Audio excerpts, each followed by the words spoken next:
Ang warrant, obligado raw itong sundin ng Pilipinas kung Interpol mismo ang tutugis kay Duterte. Nasa frontline ng balitang yan, si Mean Los Baños. Kaya nga hindi na nakakatulog eh.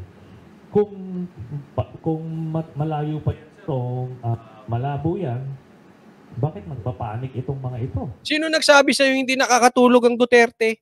Sino nagsasabing nagpapanik ang mga Duterte? Ito si Trillanes, talagang may parang thrilling. May thrilling ka talaga. Saan mo nakita nagpapanik? Sinabi nga ni Duterte, hindi mo ba nakinig? Napakinggan? Ano sabi niya? Hindi niya kailangan ng tulong ni Marcos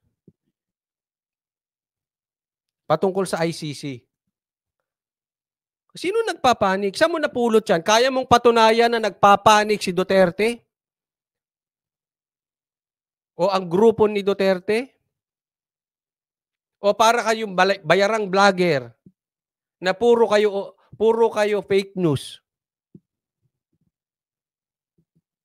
Bilang na raw ang maliligayang araw ni dating Pangulong Rodrigo Duterte dahil malapit na siyang ipaaresto ng International Criminal Court o ICC, bunsod ng inumpisahan niyang war on drugs. Ayon kay dating Senator Antonio Trillanes IV, maglalabas na ng warrant of arrest ang ICC laban sa dating Pangulo. According to my information, lalabas yung warrant by late second quarter of this year. Okay, tandaan nyo ha. Lalabas daw ang warrant late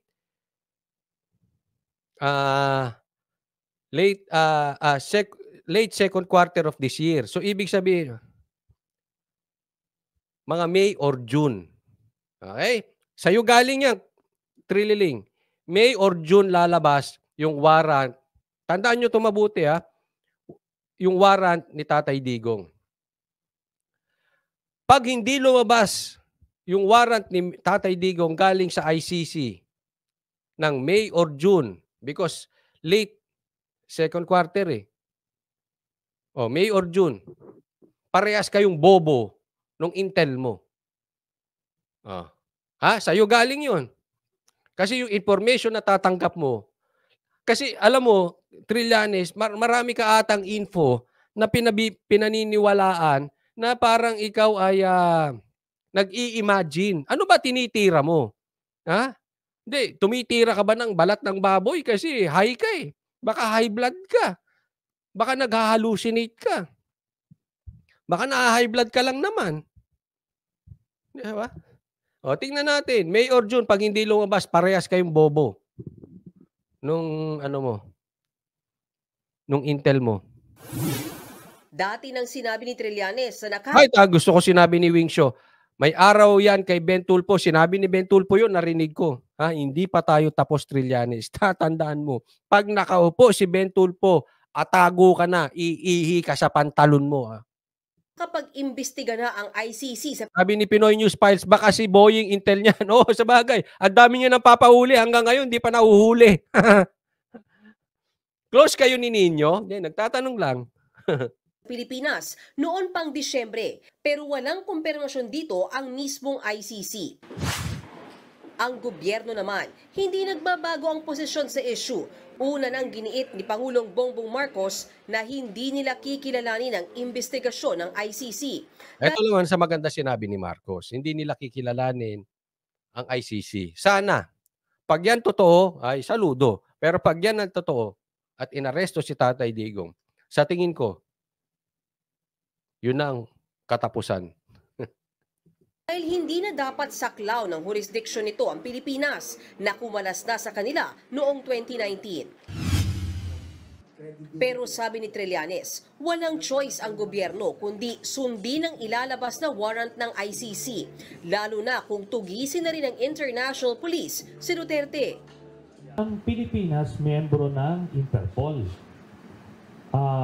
Meaning, kung ano yung mag-issue ng red notice yung Interpol, ini-implement ng PNP natin. Mali ka doon. Wala pong jurisdiction yung mga yan. Wala pong jurisdiction ang taga-ibang bansa.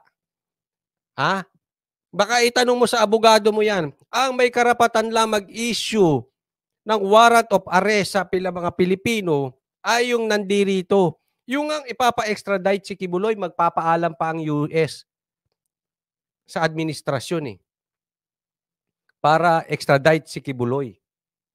Ibig sabihin, the last say ay ang administrasyon natin. Okay? Hindi po pwedeng makialam ang ibang bansa sa atin. Wala po silang jurisdiction. Nakakita ka na ba ng basta hinuli na Pilipino ng taga-ibang bansa?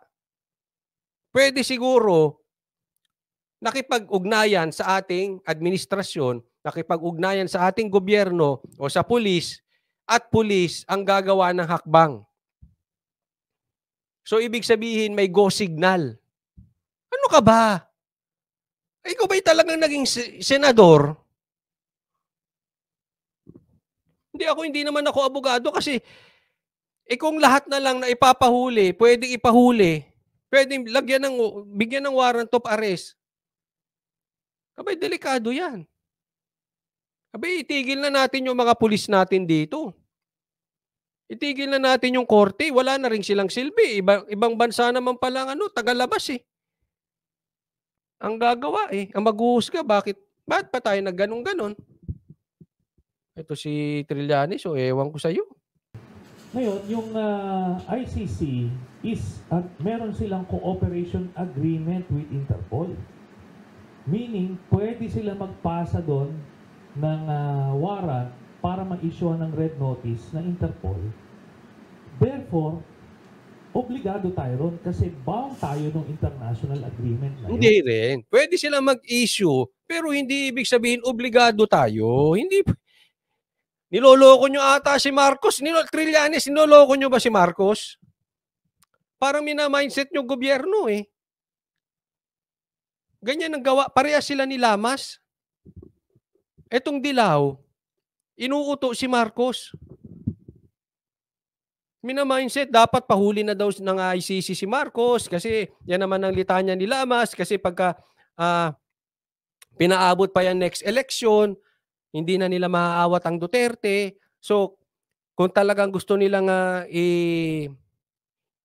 pahinain ng Duterte at hindi na makabalik sa politika, dapat sa 2025 wala na. Kaya kailangan makapasok ang ICC dahil lalakas pa ang Duterte. Ganyan po ang mindsetting. Parehas kayo ng tono. Mind conditioning po ang style ng Dilaw ngayon. Bakit? Wala silang magawa ano sila? Spectator. Taga-nood lang. Bakit? Wala silang kapangyarihan Dati ang usapan Marcos Aquino. Ngayon ang usapan Duterte Marcos na.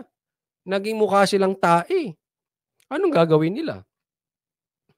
Ma-mind conditioning ang mga Marcos. Dahil galit sila sa Duterte. Yan ang style nitong mama na to. At pati si Lamas at pati lahat ng mga Dilaw. Tinabla naman agad yan. Brainwash, oo.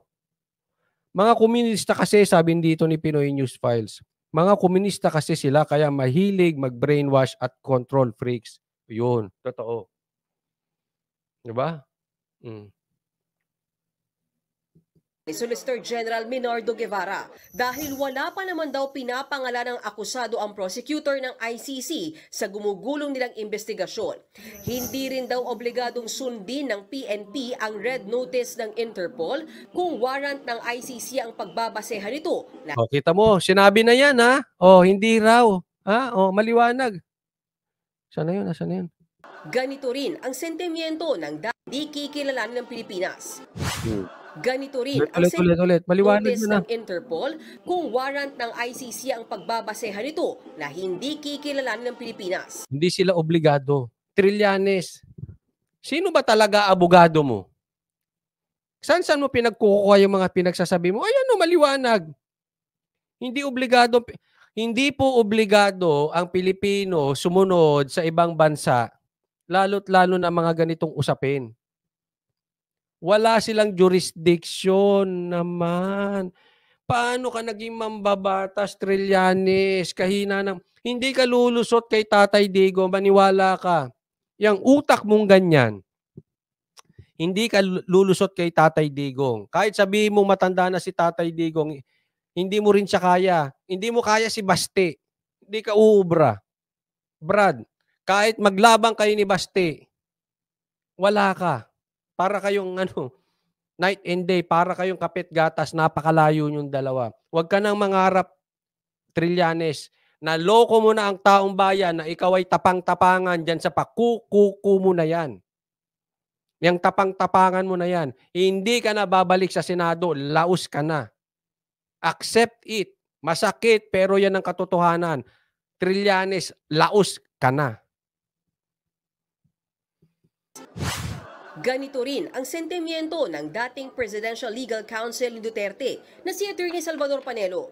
Kung siya Ganda ng attire mo, ah. Sige. raw ang tatanungin, puro kalokohan lang ang mga sinabi ni Trillanes. Yung PNP, part lang yan ng gobyerno. Tsaka nagsabi na ang PNP, di ba, we will not. Wala kaming utos na ganyan. Wala kaming tinatanggap. At saka hindi namin gagawin. Attorney Panelo, paano ba tayo nagkaroon ng abogadong ganyan? Ay, abogadong senador na ganyan? Kasi nagsalita na ang presidente. Nagbabalita mula sa frontline, Ay, nako.